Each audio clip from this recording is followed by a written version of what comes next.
Estado de São Paulo, do Conselho da profissão que eu faço parte, e como conselheiro nacional representando as entidades de administração esportivas que não fazem parte do Programa Olímpico. Estive em todas as formações do Conselho Nacional, desde a criação do Ministério, e o debate doping sempre foi alguma coisa em que se discute muito, se age pouco, se estabelece poucas propostas de política pública. Eu sempre gosto de reforçar a situação de dizer que política pública só existe com orçamento. Política pública sem orçamento é discurso político e a gente pode falar qualquer coisa.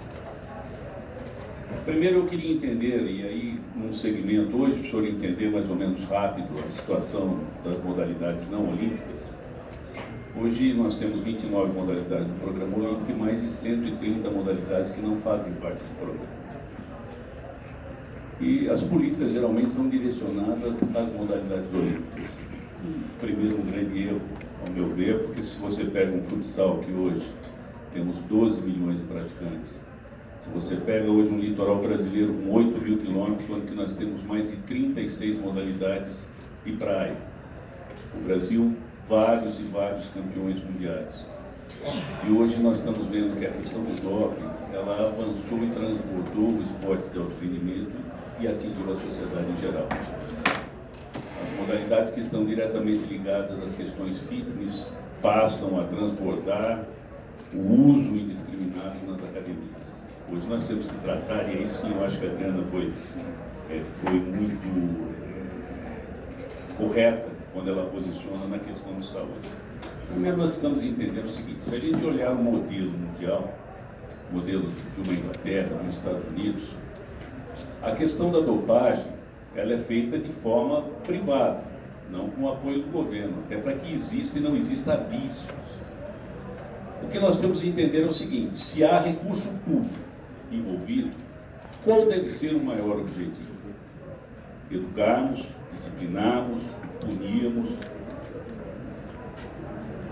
Há uma dificuldade muito grande em que a gente consiga hoje orçamento advindo da ABCD para atingir as modalidades não olímpicas que hoje, em grande maioria, são os praticantes desse país.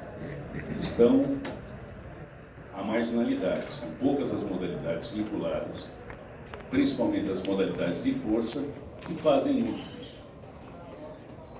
Quais são as ações reais de uma política eficiente? O que nós queremos com isso? Porque essa discussão tem que voltar em pauta. O que nós vamos fazer lá embaixo na sociedade? O que a gente vai fazer com esse medicamento que está sendo vendido na farmácia e que não há um aviso na caixa que aquilo se trata de um doping esportivo? Lógico que a casa, e aí sim, deputado, todos os deputados, nós precisamos, né, ser mais atentos a algo que hoje eu acho que é uma questão de saúde pública, sim.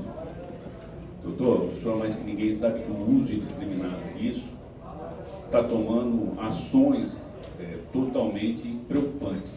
Quais são as fontes de receita que nós devemos? Olha, eu participo da comissão da lei de incentivo, deputado, eu aprovo os projetos. Eu nunca vi, Adriana, nos vários e vários campeonatos brasileiros que chegam para que a gente aprove, eu como relator, estar em um dos itens o antidoping. Então, quando a gente fala das obrigações, e eu acho que o momento é oportuno, Lineberg, quero parabenizar você também, sempre à frente dessa comissão, diretor e um cara muito atuante, nós temos que tratar o que é direito e o que é deveres. Eu desenvolvo um sistema onde que eu coloco lá que o Comitê Olímpico, Comitê Paralímpico, Comitê Brasileiro de Clubes, as secretarias municipais, as estaduais, as entidades de administração nacional, estadual, os clubes de prática, as ligas, as associações, e qual é o compromisso que essas entidades têm. Infelizmente, em 94, com a Lei Zico, acaba a paternidade do Estado sobre a gestão esportiva, e hoje a gente cria entidades, confederações e federações de forma cartorária. Hoje eu me reúno com 8 pessoas, eu não estou feliz lá numa determinada entidade, eu faço uma ata de fundação, registro a ata e o estatuto, peço um CNPJ e eu já estou incluído nesse sistema. Qual é a responsabilidade real dessas entidades? Por que agora, no plano nacional, a gente não pode abordar e exigir das entidades de administração a responsabilidade sobre as políticas do doping? Elas estão aí. Eu não vi até hoje, 400 milhões nós temos disponível na lei de incentivo.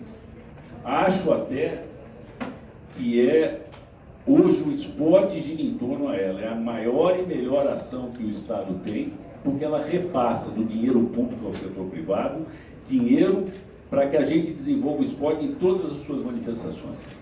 Por que não criar uma portaria ou um estudo onde que os eventos de competição de alto rendimento obriguem a ser exigidos o recurso para doping? Pode, está lá. Hoje é uma despesa, o doutor De Rosa estava me dizendo o seguinte, que é R$2.000 hoje, é o custo de um exame feito aqui no Rio de Janeiro, porque se nós sairmos do Brasil, a gente atinge R$3.000. É muito bonito a gente falar em política pública, mas como que as entidades de administração têm recursos para tal? Quando você tem um Estado à frente dessa situação, primeiro há sempre o risco do vício, né, de você atuar aonde você quer, e não onde você deve. Não estou dizendo que é isso que acontece, mas esse sim é o grande risco de se contaminar. Então, quando eu vim para cá, eu até falei para o Lindenberg o seguinte, eu queria primeiro dizer que a gente precisa de uma política que tenha um objetivo bastante claro. Porque se parte de recursos públicos, eu acho que só punir não é a ação correta.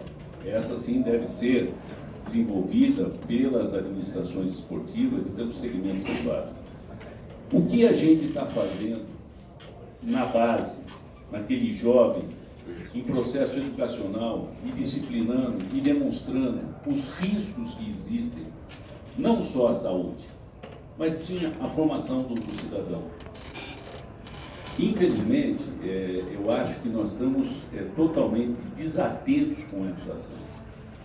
Eu acho que nós deveríamos pensar em formas para que a gente atuasse muito mais no processo educacional e disciplinar do que em qualquer outra ação. Acho que tem que se repensar a forma de se distribuir esse orçamento. Eu não sei exatamente o orçamento desse ano, qual mas a quem nós vamos atender e quais os interesses que nós vamos atender. Então, o meu objetivo, lógico, na fala, primeiro é dizer que a gente precisa definir essa política. Eu acho que o momento é importante, o plano nacional está aí, eu acho que poderia se pensar em alguma coisa que estabelecesse uma norma de uso. Eu acho que temos fontes de receitas reais que podem sentar com o próprio Ministério e definir repasse de receitas, dando origem e estabelecendo um objetivo para isso. E depois que nós punimos, de que forma que nós vamos atingir isso?